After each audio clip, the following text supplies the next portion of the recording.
Chicago and the Philippines. A comprehensive review of the week's special community events, featuring many exciting personalities, handled by the most professional Chicago Philippine Reports TV staff.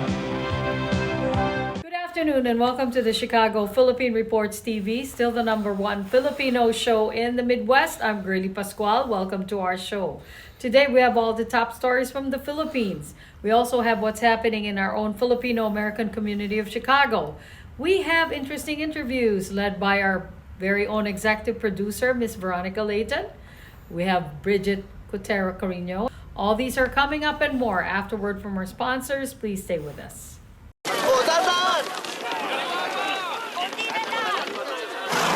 Yan! Dito na! Perfect!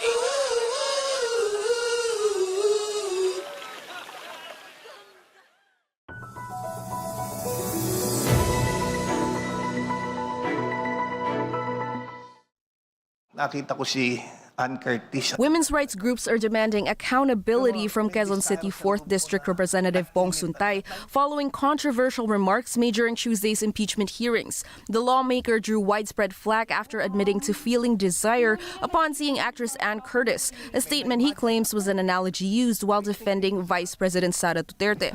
But leaders from the Koalisyong Makabayan, Gabriela National Alliance, Gabriela Youth, and the Kilusanang Manggagawang Kababaihan are not moved by his explanation. On Thursday, they formally filed an ethics complaint against Suntay.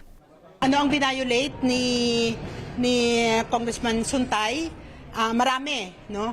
So meron tayong Magna Carta of Women na doon nakalagay primary ang gobyerno ang prime duty bearer pagdating sa pagtataguyod, pangangalaga, pagpopromote ng kagalingan at pantay na karapatan ng kababaihan, yung Safe Spaces Act. Karon din bilang isang opisyal yung yung rules of conduct ng mga opisyales natin na nakasaad yan sa ating konstitusyon at sa iba pang mga batas. Gabriela Party List Representative Sara Ilago showed support for the complaint. Amid the backlash, Suntay says he understands the public's anger and issued a fresh apology to the actress. I regretted that may nasaktan. I had to make that analogy because I wanted to drive a point. Pero siguro mali yung analogy na ginamit ko. It should not have been used. I apologize dahil sa mga nasaktan, especially to Miss Ann Curtis. Suntay adds while he understands the filing of an ethics complaint against him, there are other more pressing issues that need serious attention. Sana, ganun din sila kabilis mag-file ng ethics complaints mga members ng Congress who are accused not only of making a statement but who are accused of having an overt act towards a real person who are being accused of graft and corruption. Suntay adds his wife also pointed out his mistake, while his daughters were more concerned about how he was doing amid the backlash. Maza has offered a few suggestions on how Suntay should be penalized. Pwede siyang suspendihin ng ilang linggo. Pwede rin na magmulta siya at pwede rin siya mag-community service. Maramdaman niya kung gaano kahirap ang ginagawa ng mga kababaihan na dapat irespeto lalo na ng isang mambabatas. The House of Representatives authorized an ethics probe into Suntay's remarks. That's after House Committee on Women and Gender Equality Chairperson Ann Matibag gave a privileged speech during plenary session on Wednesday. Beyond the ethics complaint, Representative Sara Ilago is calling for a structural change in the House. She is challenging her colleagues to expand the reach of the Bawal Bastos Law. Yan ang challenge sa Kongreso, bigyan priority, no? Hindi lang itong pagpapalakas ng Bawal Bastos Law, kundi lahat ng mga pagpapalakas ng proteksyon sa mga kababaihan. The Commission on Human Rights reminds all public servants that they are held to a higher standard of discernment and respect. It also urges Congress to reinforce its code of conduct and ensure that gender-sensitive standards are always applied.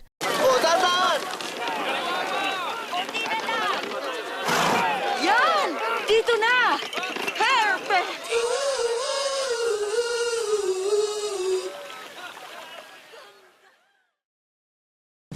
Imagine this is your money and someone wants to take it from you. Who is it? The IRS. Guess what? They want your money and they can take it, all of it if they want. Remember, they sent you that letter right over here that said, hey, you owe us a bunch of cash and we're going to take it from you right now. So what do? You fight back by letting our team of experts work it out with the IRS so you can keep your money. And hey, we're good at what we do. When you hire us, you get a team of guys on your side that know the IRS laws, and we'll fight really hard to save your money. So if you owe the IRS a ton of cash and you want to keep it, call right now and learn for free how we can help you put it back in your pocket. 5 minutes of your time right now can save you thousands of dollars. And the best part, it's a free call, so please call right now.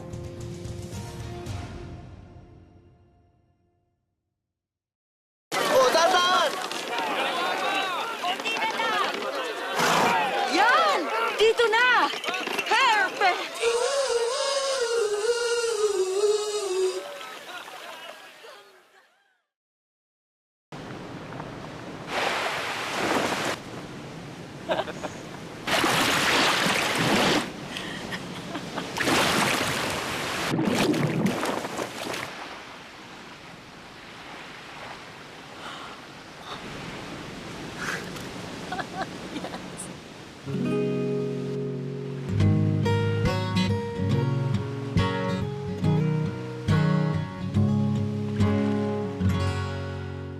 In times of economic uncertainty and chaos, your money means nothing. You may not even be able to get it from your bank or ATM. And the money you do have in the stock market will go down and down and down. It's happened during every economic cycle, and it will happen again. What you can bank on is gold and silver. Gold and silver have been a reliable and trusted form of currency for thousands of years. Gold and silver have never been worth zero, and typically gold holds its value and sometimes grows during economic turmoil. Call the Gold Hotline now and learn how to protect your money and your assets with gold and silver. And learn how to set up a new IRA or roll over your current one into a gold-backed IRA. Protect your money from the next market crash with gold and silver. Call now for your free gold guide. Do you need to get your hands on some extra money right now? Maybe $25,000 or more? If you're a homeowner, now is a perfect time to get cash out. While homes in many neighborhoods like yours have gone up in value, you can use the money for anything. It's yours. You can buy an investment property, pay for college, pay off higher interest debt, or make home improvements. A cash out refinance is the perfect solution to get the cash you need. If you need $25,000, $50,000, or even $100,000, now's the time. Home values are up, and so is your equity. We offer you a way to use it. No need to sell your home or use your savings. Call New American Funding now and speak to a cash out refi specialist and see how much cash out you can get. Call New American Funding at 855-332-3929. That's 855-332-3929. Call 855-332-3929. Via Times, vital news, vibrant views for the Filipino Asian communities in Chicago. Via Times for your most interesting and exciting reading and your party coverages. Via Times has very interesting columnists. You name it, Via Times has it. Law, Filipino news, dentistry, immigration, humor, serious opinions, health, beauty, mysticism, Bata Corner, showbiz, and intelligently written editorials. Call Via Times at 773-866-0811.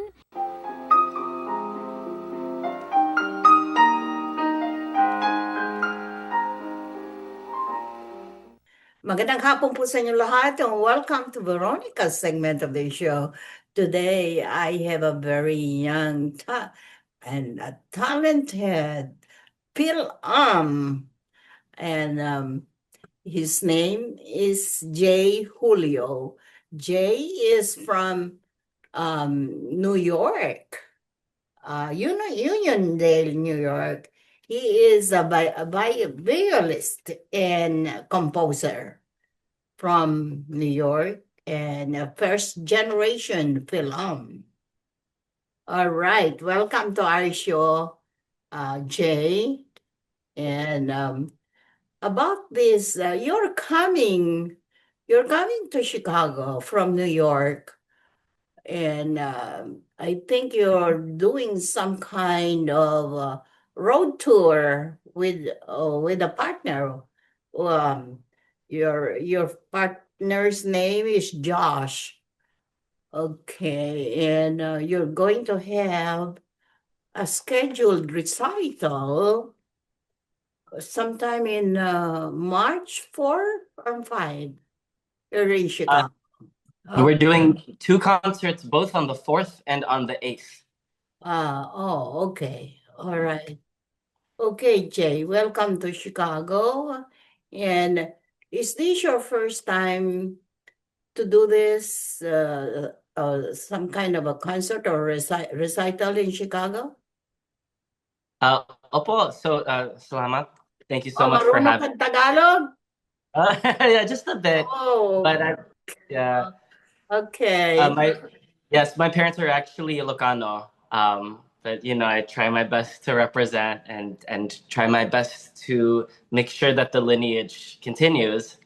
So maybe first I can talk about the recitals that are happening starting next week. Is that good? Good. Good on. Okay, so starting on March 2nd and going all the way through the 8th, me and pianist Josh Tatsuo Cullen, who is a Michigan native and also half Japanese, we are embarking on a tour through lots of Michigan and also with these two Chicago dates. So March 4th, we have been invited to play on the Dame Myra Hess concert series, memorial concert series that's held by Classical Music Chicago. This is my first time playing a recital in Chicago. I'm very excited. I have You played concerts. should. Yeah, There are, Chicago is wonderful. Really wonderful there are city. many kababayans here, Jay. Yeah, If you have time to meet them, so many films here, like in New York. I don't know Apo. what there's more Filipino population. All right. Okay. So, what is this about a Filipino composer, Nicanor Abelardo? You have some of his pieces that you'll be playing. Is that so? Apo. Yes, so I was actually first introduced to Nicanor Abelardo. Unfortunately, not when I was studying classical music, with my teachers in conservatory, but actually through friends who I met when I was first studying in my undergraduate program at Manhattan School of Music. And then we continued talking when I was at Juilliard afterwards. They had come from the Philippines. They studied at UP Diliman. And some of them even coordinated a concert together. Maybe 2 years ago, we went together to the Philippines to play there in UP. I don't think at Abelardo Hall. Possibly. I would have to take a look. Anyway, they were singers, and so they introduced me to the art song of Abelardo and many of his contemporaries, his teachers, and also his students. So for those who don't know, Nicanor Abelardo is one of the great composers in Filipino classical tradition. He wrote many kundiman, as well as other concert pieces for piano and for orchestra. We are playing a piece together that's originally for violin and piano. Now, I also play violin, but this tour is focused on my viola playing alongside Josh's piano playing, of course. So I've arranged his work for violin and piano named Kundiman. It's in the same tradition, but it's just for an instrument instead of for a voice. And so this is going to be the Chicago and I guess Illinois premiere of this arrangement that I've done. I performed it a few times in New York, but I'm excited to bring it to the Midwest. What are the, maybe you can name some, what are the classical Filipino pieces are you going to be playing in the concert? So the one by Abelardo is Kundiman. That's the one that's getting its premiere arrangement. There's also a piece by myself that will be on the program. It's inspired by one of my mentors back when I was at Juilliard, and then even afterwards, I had the chance to study at Columbia University at the same time, doing just a cross registration program that's there. And so I ran into a really wonderful professor, Neferti Tadiar, and she's got some really wonderful writings. And so I named one of these pieces after her book, Remaindered Life. So this piece has been part of a collection of works that I have been composing, a project that's called America is in the Heart. So Carlos Bulosan is also one of our, wonderful Filipino writers, and his book really inspires me to keep working on what I'm doing as an artist. Remaindered Life is one of the intended tracks on this project that's named after Bulosan's work. And we're going to be doing the premieres also of the version for viola and piano on these concerts. That's really very interesting. Are you really, when did you come over from the Philippines to here? Were you born here or Yes. you were born here? Yes, I was born in New York. And yet you have this interest, such an interest in Philippine music. That's amazing.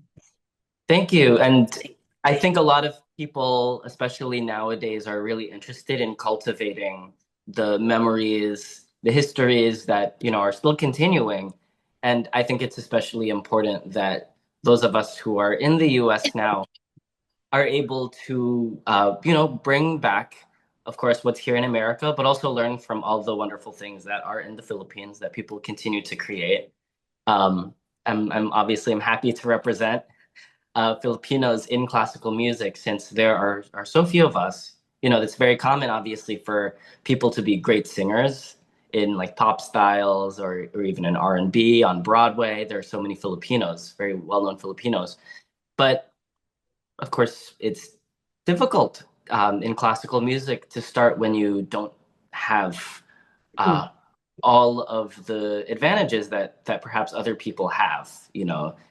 Is there a big tradition of playing violin in the Philippines? There's some, actually, and it's been really wonderful to get to know the traditions that are there from visiting UP and seeing the playing there and teaching there a little bit. But of course, just access to the instruments themselves, when my parents were growing up, in the provinces, there was no access to a violin shop,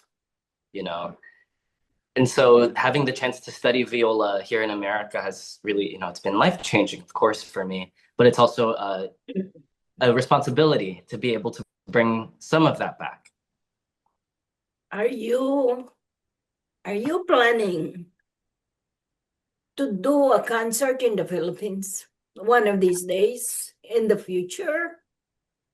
Oh yes, I always love going back, so much of my family is still there, even those that are not there full time, we'd love to come back. And it's been, of course, a big dream of mine to go back to Manila, and play in the big halls, but it's also a dream of mine to go through the provinces, places where maybe people have never heard of a viola, and be able to introduce some of that. And also to be able to go around and to hear the music that is around. There's a wonderful guitarist, I believe his name is Florante Aguilar, and he made this really incredible documentary about the Jaranistas and the sort of the dying tradition of Harana, which for those that know, but it was very common, generations ago, for this style of young men serenading their intended wives or people that they were courting through song. And so much of that is of course embedded deeply in works like the Kundiman by Abelardo that we are going to be playing. But I think it's also very important for us as Filipinos, you have deep musical traditions like that, and I don't want to lose it. I'm so proud of you.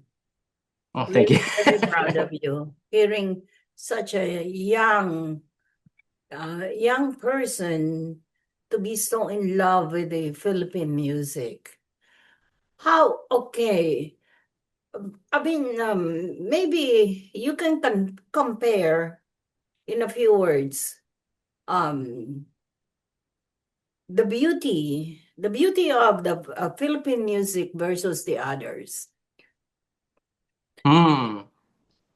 I think I was immersed so much in hearing Filipino music, especially old recordings, even OPM, I think represents this. It's very heartfelt. It's dramatic, I think the big stereotype is that Filipinos are dramatic.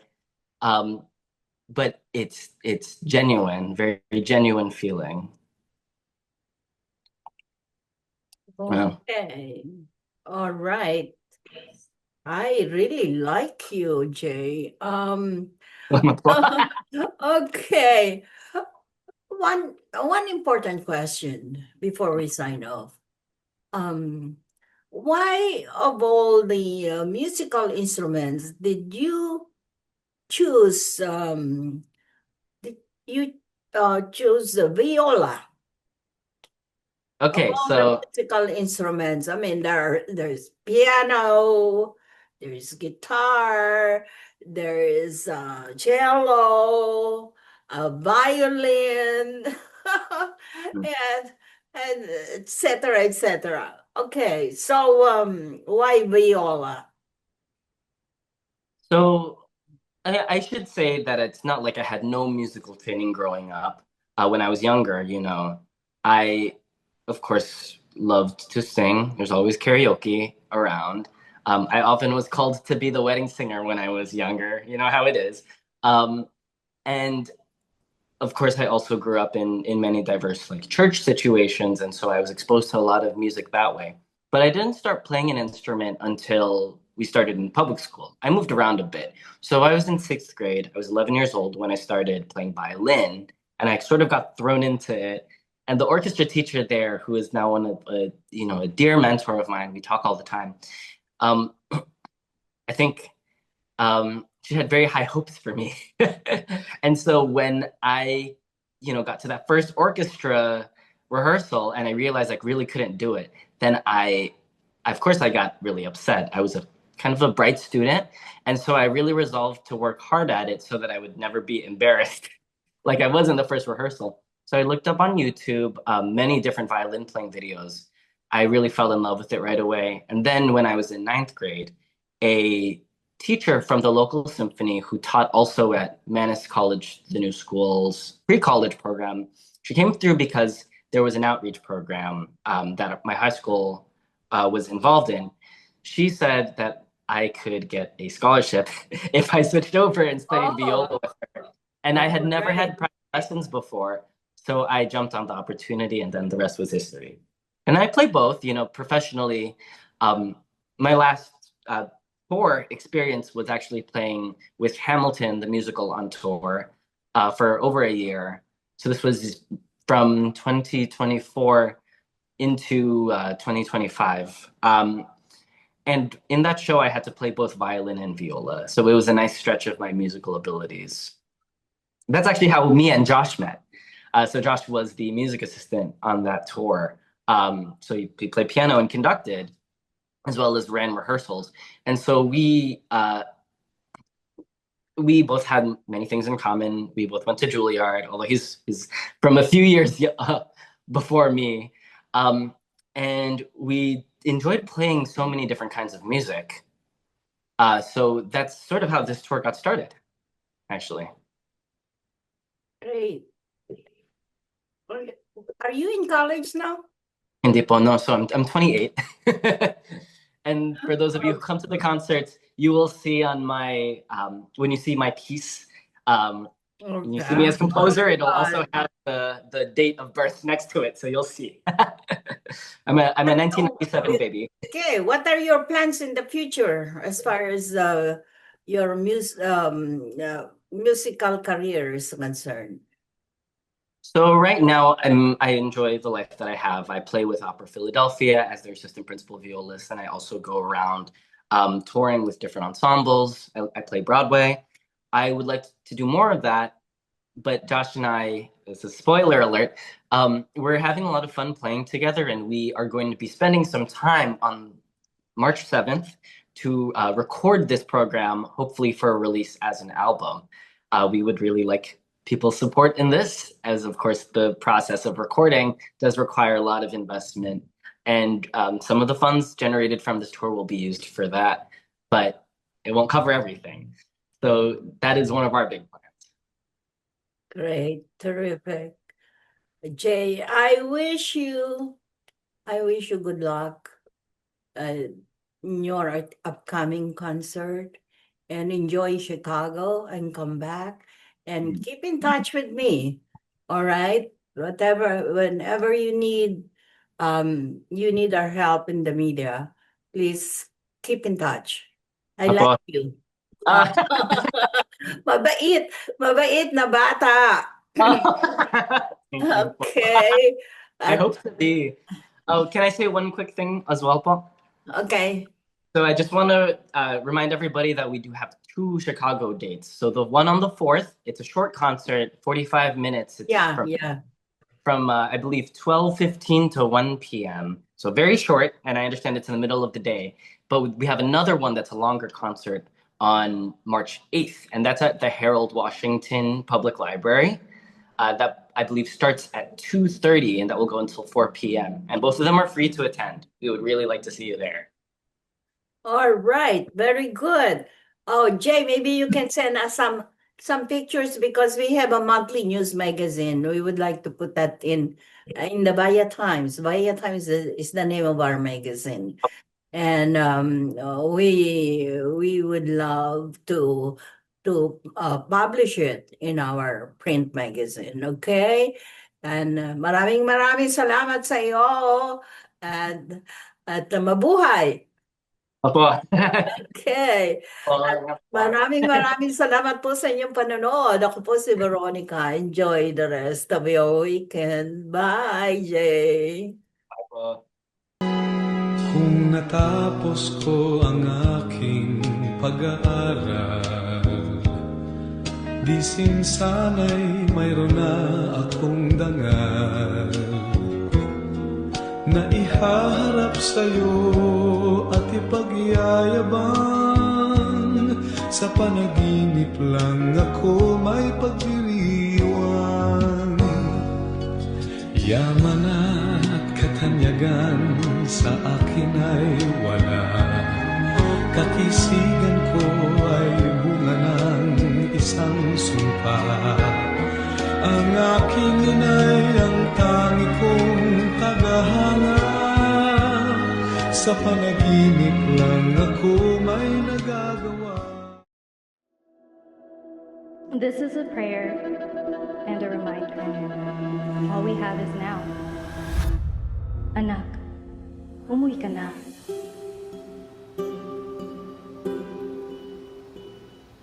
Worldwide this morning, growing concern over a growing health crisis. The World Health Organization has just declared that this is a pandemic. Hi. I can't hug you. Don't touch me. Over the last several days, we have seen peaceful demonstrations. Protests over police brutality continued here in Austin. Remember when you started going to college? You came home a liberal? Dad, please. That's what we do to you guys in school. All these people that we never met and never will meet because of what had happened to them. It's just too much. The way that our family communicates is not necessarily, it's not great. What advice would you give for those of us that are struggling? Deal with it.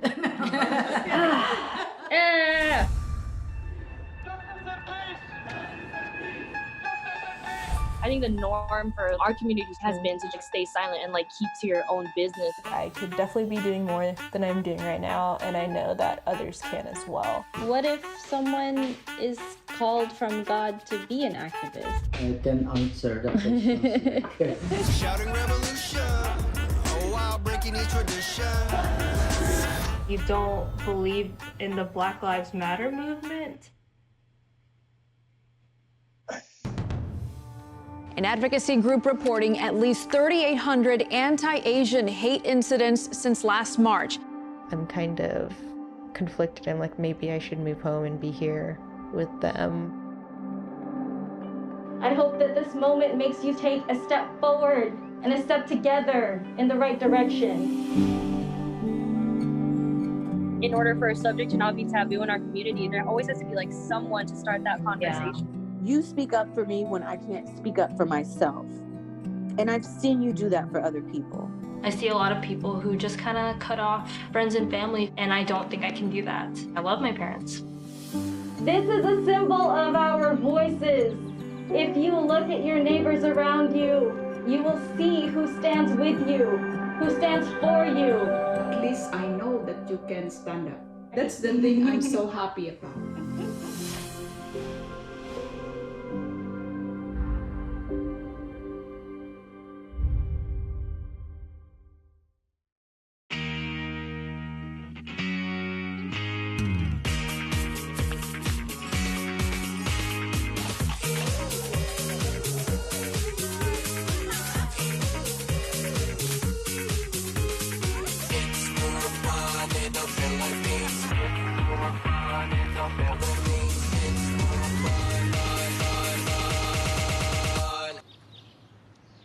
It's more fun in the Philippines. Magandang hapon po sa inyo lahat and welcome to Veronica's segment of the show. Today, I have a very young, pretty lady lawyer in my show, and she's a very popular personality in our community.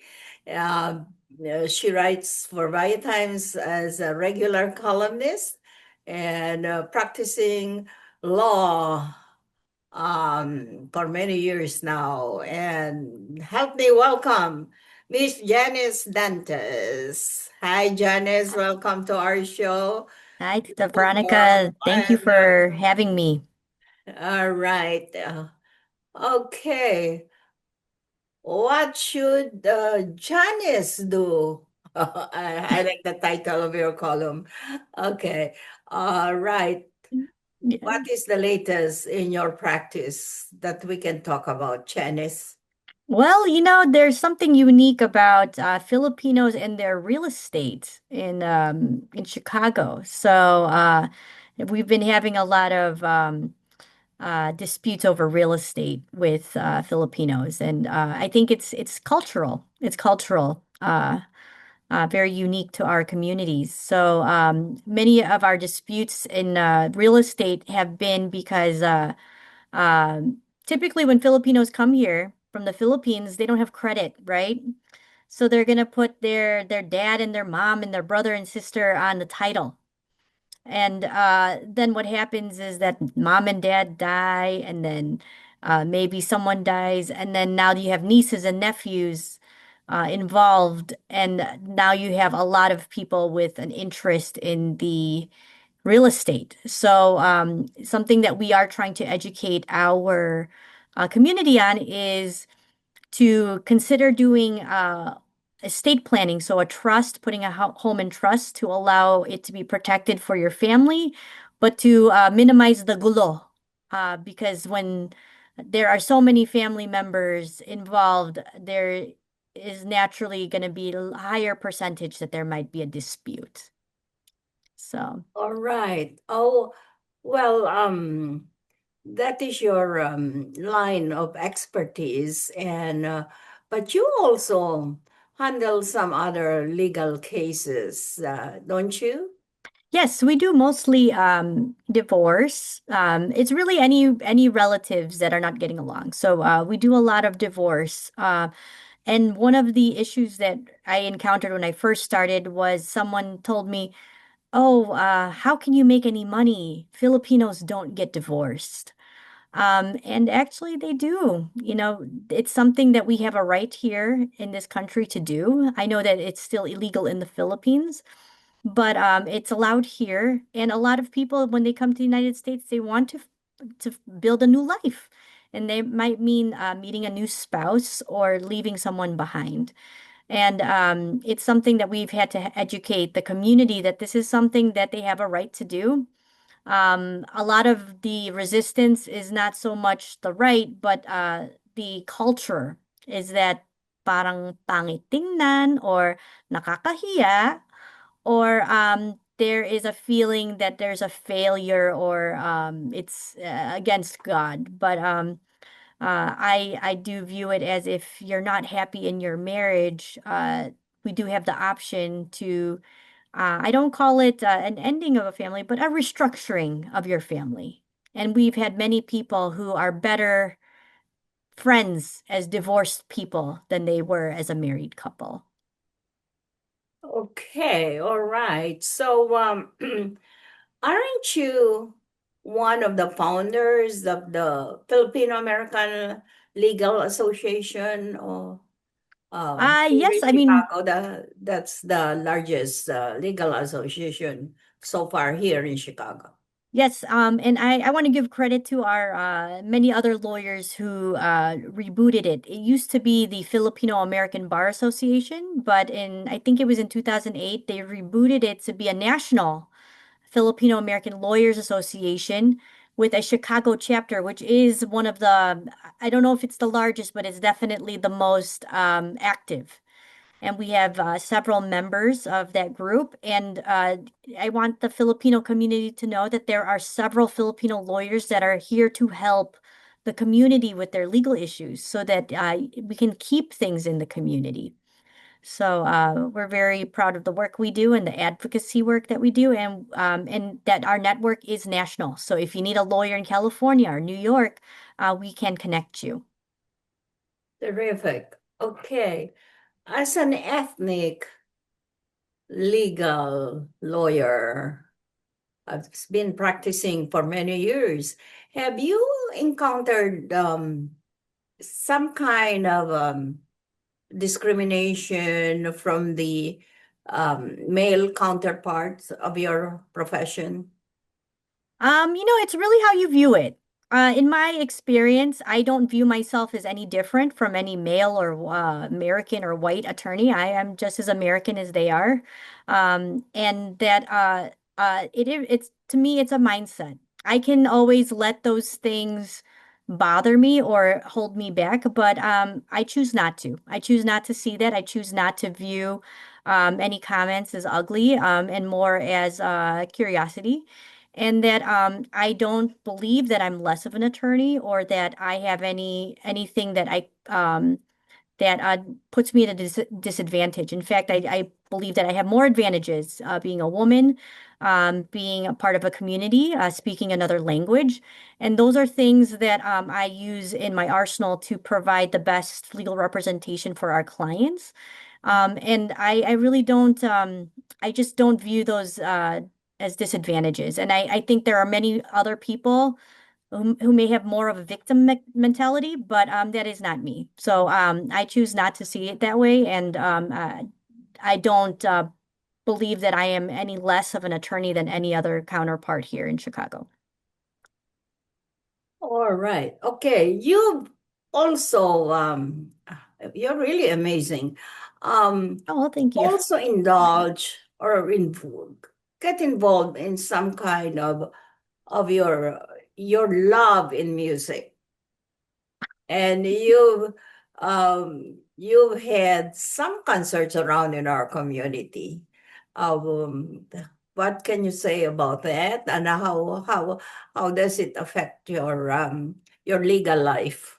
Oh, sure. I consider myself more of a frustrated musician, but like most of us growing up here as Filipino Americans, I think we've all taken either piano or violin lessons or both. And so I was highly encouraged slash forced to play classical piano. And then my piano teacher was a Filipina, Mrs. Fisher, and she taught me piano as a child. And what I never knew how you could use this. I was always like, what is this skill? What do you use it for? And it is so cultural. And I now, as a lawyer, um it is my way of relaxing after work, is that sometimes you see a lot of ugly, but when you can get on the piano and create something beautiful, it creates a relaxing atmosphere for me. And that's the reason why I started posting it. It's just to create that feeling that I get when I hear a song I like and I want to see how it sounds on the piano. So I've been playing since I was 8 years old. I still play. I do like to sing and dance. That's my pageant days. That's what I did. And I think everybody needs an outlet, and that's mine. Love it. Really love it. I've seen you in your concerts. Well, You're thank you. really terrific. All right. Being um young mother with 3 young kids and married to another lawyer, how do you handle your busy activities in life? And also, you're very, very active in our community. Oh, well, thank you. And thank you for interviewing my husband too. He's also very active and one of our close friends as well. The one thing that I love about our community is that it really takes a village, and we've embraced that. For me as a parent, there, I don't view it as solely the parent's job to raise the children. And when you have extended family and friends, they are part of raising your children. There's so many things that my children learn from their lolos and lolas, from our friends and family and neighbors. And I want them to continue to be exposed to that. So I've been fortunate to have my mother, who you know very well, who's been very active in their lives and taking an active role, and also just extended family and friends who are willing to embrace them and help us out so that we can attend these events, or we can participate and volunteer in community outreach events and organizations. So we're very, very fortunate to have that. And it enhances the lives of our children. When you can learn from another person, you can have another mentor or someone else you looked up to, and not just your parents. So I think that's the beauty of our community, and it's something that is part of our culture, and I very much embrace it. And my husband, who's not Filipino, very much embraces it too. Great. What are your plans for the future? Are you going to, is there any plan in entering politics, the Oh, mainstream politics, or just for keep on me, working as a lawyer? I don't have any plans to enter any sort of public life or political life. I'm there to support those who I believe can do a really good job, including our friend Aaron Delmar, who is running for the in the gubernatorial race as the lieutenant governor under Darren Bailey. So we're here to support those who do want to take on public service, and that is, to me, a much harder job. But that's not for me. I don't have any plans to enter any sort of public life or public service. But I do want to start more businesses, and we are adding some more businesses to our firm. So we have office space, first of all, in downtown Chicago. We also have a consulting arm that we are building for our firm to not only just handle that's separate from the legal side, but any consultative services. And we are looking to build a foundation.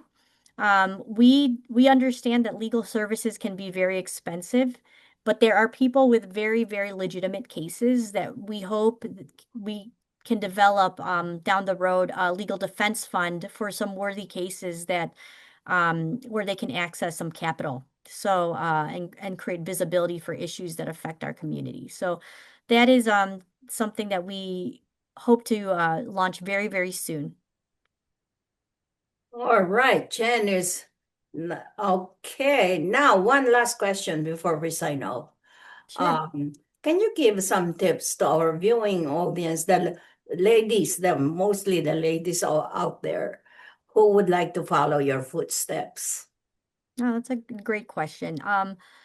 And it is something that I believe very, very strongly in as someone who represents I represent a lot of housewives and homemakers.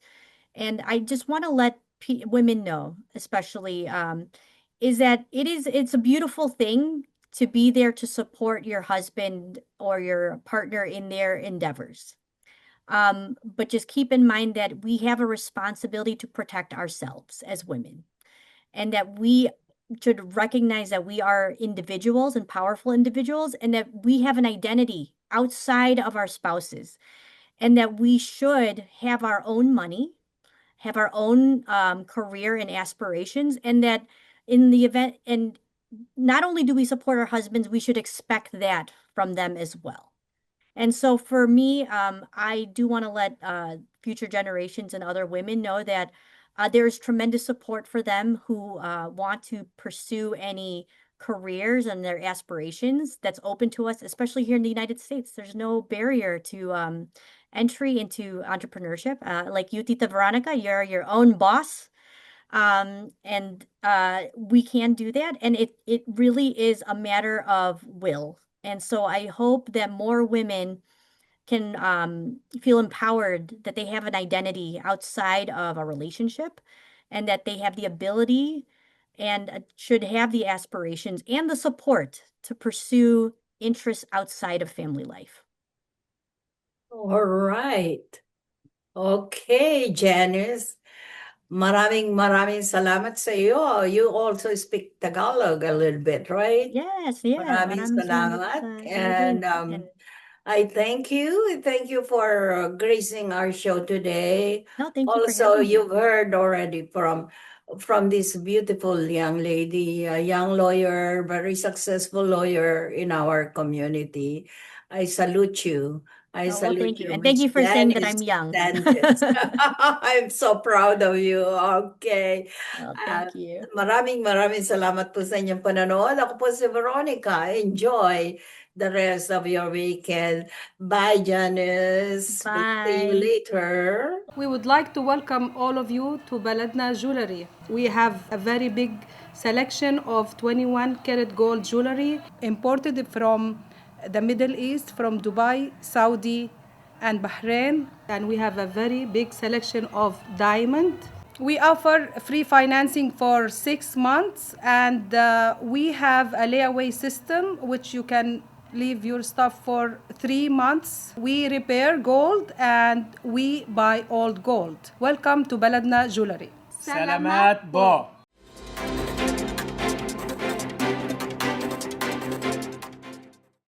Good afternoon, this is Bridget Carino-Quetter bringing you this week's local news from our community. In advance of the Chicago Fire's Saturday home opener at Soldier Field, Secretary of State Alexi Giannoulias announced that Illinoisans can now purchase the team's specialty license plate.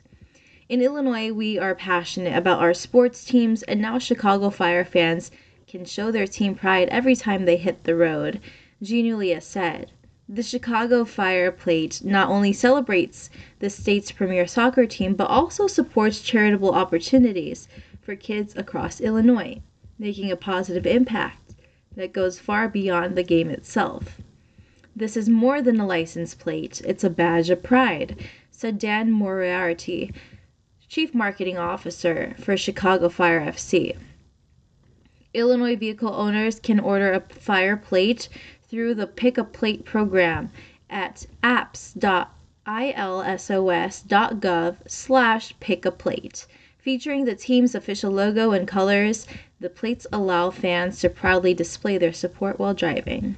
The Illinois Housing Development Authority's Home Ownership Department announced the recipients of its annual Lender and Loan Officer Awards, recognizing the banks, mortgage lenders, credit unions, and loan officers who assisted the most home buyers using IHDA mortgage programs in 2025.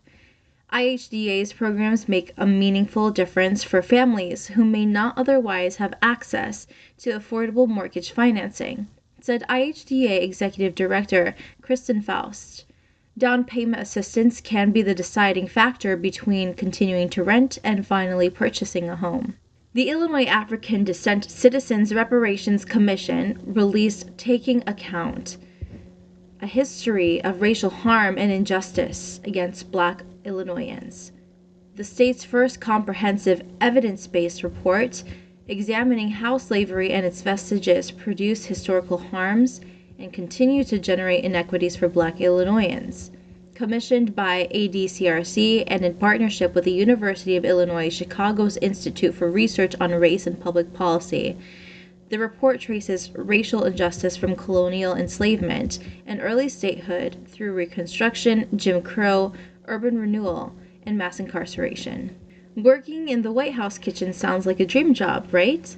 You get to cook for the most powerful person in the world, work in a historic building, and probably have some pretty interesting stories to tell. But according to one chef who served 4 different presidents, not all commanders-in-chief are created equal when it comes to their eating habits. Andre Rush, who worked in the White House during the Clinton, Bush, Obama, and Trump administrations, recently opened up about his experiences cooking for different presidents. His verdict might surprise you, or maybe won't if you've been paying attention to Trump's very public love affair with fast food and Diet Coke.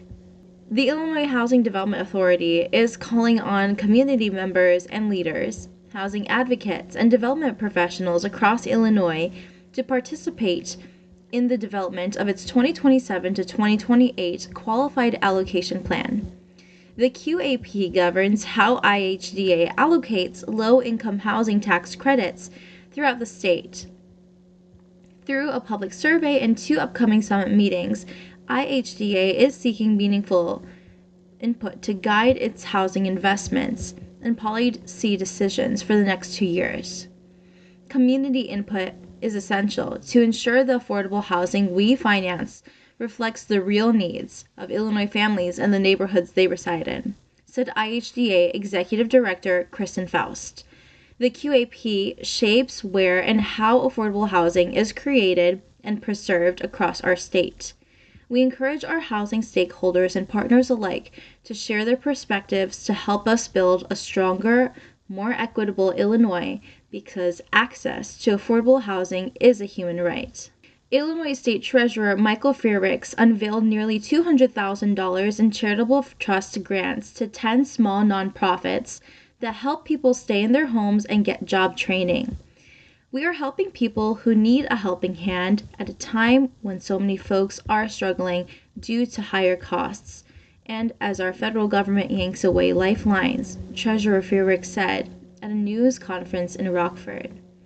I'm proud to partner with nonprofit organizations that tirelessly work to improve the lives of Illinoisans in need and make our communities better places to live.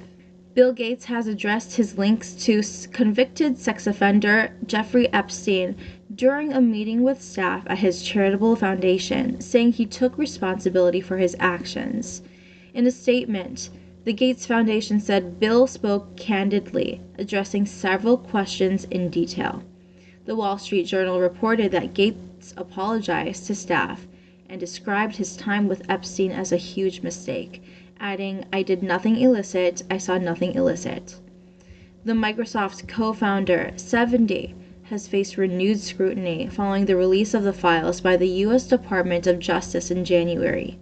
He has not been accused of wrongdoing by any of Epstein's victims. That's all for today. Thank you for watching our news this week. This is Bridget. See you next time. This is a prayer and a reminder. All we have is now.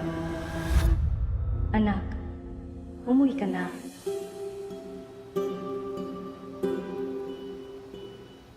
Worldwide this morning, growing concern over a growing health crisis. The World Health Organization has just declared that this is a pandemic. I can't hug you, don't touch me.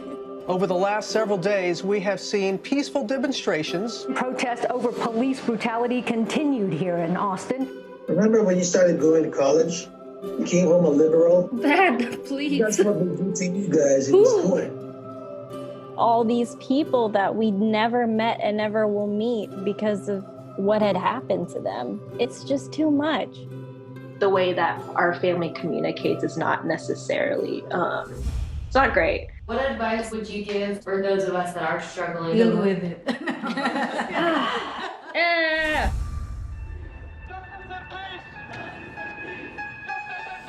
I think the norm for our community has been to just stay silent and like keep to your own business. I could definitely be doing more than I'm doing right now, and I know that others can as well. What if someone is called from God to be an activist? I can answer that question. Shouting revolution, oh wow, breaking each tradition.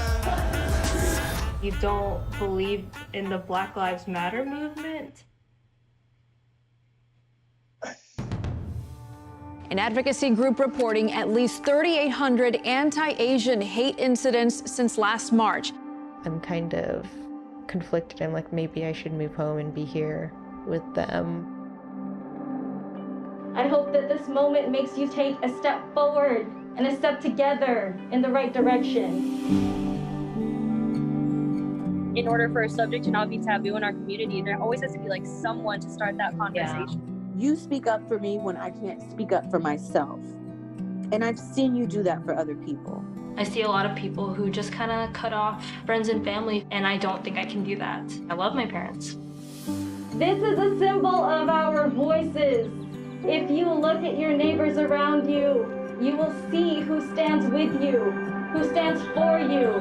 At least I know that you can stand up. That's the thing I'm so happy about.